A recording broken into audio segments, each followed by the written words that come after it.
Biasanya orang kalau diajak bersedekah, diajak berinfak, apa jawaban dia? Ambo bukan nak namu berinfak Pak Ustaz. Ambo kok lapang ibu ambo Pak Ustaz, apa nanti dah? Kata dia, kok lapang ibunya. Cuman menunggu ibu tu lapang, apa tu lapang bingung. Karena orang ketika anak masih ketek-ketek, kita ajak sedekah, kita ajak infak, kita ajak wakaf, apa kata dia? Ambo Pak Ustaz bukan nak namu. Anak-anak ko ikut nan ketek ko Pak Ustaz tamat SD, nan nomor 2 ko tamat SMP, nan nomor 3 ko Pak Ustaz tamat SMA. Api 3 sado tu Pak Ustaz. Enggak ada anaknya tamat SMA ni. Awak ajaknya berwakaf. Ya baji, kita berwakaf. Ambo bukan nak namu Pak Ustaz. Iko kan masuk kota rajo apiti. Ya baru tu Pak Ustaz. Nancik ko Pak Ustaz, lama-lamar puluh anak bujang orang Pak Ustaz. Tentu harus safety Pak Ustaz. Nancik ko puluh Pak Ustaz, rumah tentu nak dilihat puluh karena kita nak peminantu Pak Ustaz. Alun jual lapang ni dah. Lalu setelah semuanya lepas, anak dan bini, anak dan lelaki semua, kita ajak wakaf. Apa kata dia? Ambo bukan dak namu Pak Ustaz. Kami pensiunan ko di Mabana piti masuk Pak Ustaz. Jadi bila masuknya tu? Bila masuknya ke lapnya. Jadi yang ada tu merasa sempit sama dengan harinya. Sempit dan sempit. Tapi ada orang yang merasa hidupnya walaupun sempit, ini wajib, ini mesti, ini mendesak, ini sudah jatuh tempo, tapi saat itu masih mau dia menolong, itu luar biasa pahalanya. Syahihun.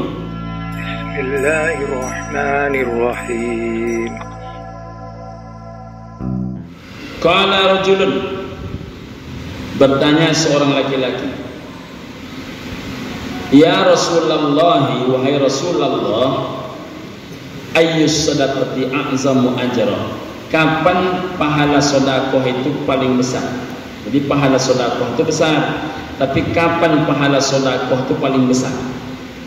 Jadi kata Nabi, ada 4 hal yang menyebabkan pahala sedekah itu besar. 1, anta saddaqa wa anta sahihun. Bersedekahlah engkau, kata Nabi, dikala badanmu sehat. Jadi rupanya kalau bersedekah dikala badan sehat lebih tinggi pahalanya dibanding sedekah dikala badan sakit. Apa tuh efeknya? Kalau badan sehat, dunia yang naik. Kalau badan sakit, akhirah naik. Kalau ada orang sakit, lalu kita bilang, Allah berubah Pak. Allah Pak Ustaz, kemana berubah? Ke rumah sakit Iko, ke rumah sakit Iko, ke rumah sakit Iko. Macam mana hasilnya? Tidak ada kemajuan Pak Ustaz. Ubek lagi dimakan. Ubek apa yang tak dimakan Pak Ustaz? Terapi lagi dibuat. Terapi macam lah Pak Ustaz. Apa kata orang yang kena elok lah bercuba makan lah, dicuba diminum, tetap tu tak sihat. Lai apa namu yang tunjukkan? Apa tu? Setiap pagi sedekah. Itu insya Allah dilakukan. Jadi kalau orang sakit disuruh bersedekah, itu tak payah. Yang payah menyuruh orang bersedekah itu orang sehat. Orang sehat itu pikirannya bukan sedekah. Orang sehat itu sedekah, pikiran dia adalah bagaimana mengganti Avanza menjadi Innova, bagaimana merehab rumah, bagaimana mempestakan anak besar-besaran, bagaimana mengganti motor lebih mahal, bagaimana memperluas tanah, bagaimana memperbanyak kebun sawit. Itu banyak pikiran orang-orang sehat. Makanya ibu dan bapak, dulu ada ustaz cara mengobatinya pakai zikir. Saya tengoklah ketika dia mengajukan acara zikir itu, dia siapapun yang dia doakan dengan zikir dia itu tak dipatoknya, tapi paling sedikit orang ngasih 200.000. 200.000, 200.000, 300.000, 500.000, sejuta, macam-macam. Tapi cobalah datang ke masjid. Yang datang ke masjid hari Jumat itu orang-orang sehat kebanyakan tuh. Berapa ya infaknya? 2.000, 5.000, 10.000. Yang paling banyak yang 2.000 dan 5.000. Jadi menyuruh orang sehat bersedekah tak mudah. Tapi ada orang sehat bersedekah, itu lebih besar pahalanya. Sudahlah bersedekah banyak pula, itu lebih besar pahalanya. Ibu-ibu, kalau makanan berlebih, ibu tu sakit, ditanya oleh anaknya, "Ma, apa lain? Macam mana makanan berlebih aku, Mak? Badan emaknya kok sakit?" Apa kata emaknya? "Kasih orang, nak, jangan kau bertanya juga, jangan kau bertanya juga, kasih orang, siapa lo kan makan." Tapi kalau badan emaknya itu sehat, "Ma, macam mana makanan berlebih kau, Mak?" "Masukkan kulkas, nak, besok kan hari juga masih," kata dia. Rupanya berbeda orang sakit dan orang sehat. Jadi kalau orang sehat kok menyimpan, orang sakit kok bagian kurang. Maka pahala sedekah dalam keadaan sehat lebih besar dibandingkan sedekah dalam keadaan sakit. Yang kedua, syahihun. Syahihun itu artinya ketika kebutuhanmu banyak. Kalau bahasa kasarnya, hidupmu lagi sempit, semua mesti dibayar. Ini mendesak, ini mendesak, ini mendesak, ini mendesak.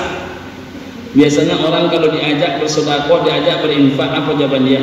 "Ambo bukan nak namu berinfak, Pak Ustaz. Ambo kok lapang ibu ambo, Pak Ustaz, apa nanti dah?" Kata dia, kok lapang ibunya. Cuman menunggu ibu tu lapang, apa tu lapang bingung. Karena orang ketika anak masih ketek-ketek, kita ajak sedekah, kita ajak infak, kita ajak wakaf, apa kata dia?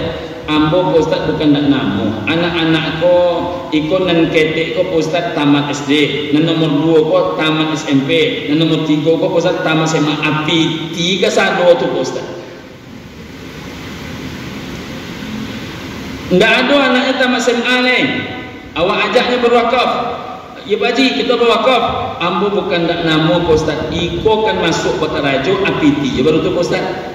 "Nancik ko, Pak Ustaz, lama-lamar puluh anak bujang orang, Pak Ustaz. Tentu harus safety, Pak Ustaz. Nancik ko puluh, Pak Ustaz, rumah tentu nak dilihat puluh, karena kita nak pemenantu, Pak Ustaz." Alun ju lapang ni dah. Lalu setelah semuanya lepas, anak dah berbini, anak dah berlaki semua, kita ajak wakaf. Apa kata dia? "Ambo bukan dak namu, Pak Ustaz. Kami pensiunan ko di Mabana piti masuk, Pak Ustaz." Jadi bila masuknya tu? Bila masuknya ke lapangnya. Jadi yang ada tu merasa sempit sepanjang harinya. Sempit dan sempit. Tapi ada orang yang merasa hidupnya walaupun sempit, ini wajib, ini mesti, ini mendesak, ini sudah jatuh tempo, tapi saat itu masih mau dia menolong, itu luar biasa pahalanya. Syahihun. 3, takshal faqara. Engkau sedang takut mengalami kefakiran, kata Nabi. Takut mengalami kesusahan. Kita manusia ni, Bu dan Bapak, memang disisip oleh Allah Ta'ala itu adalah minal khauf, rasa takut. Takut kurang, takut nak cukup, ya kan? Takut nak pas.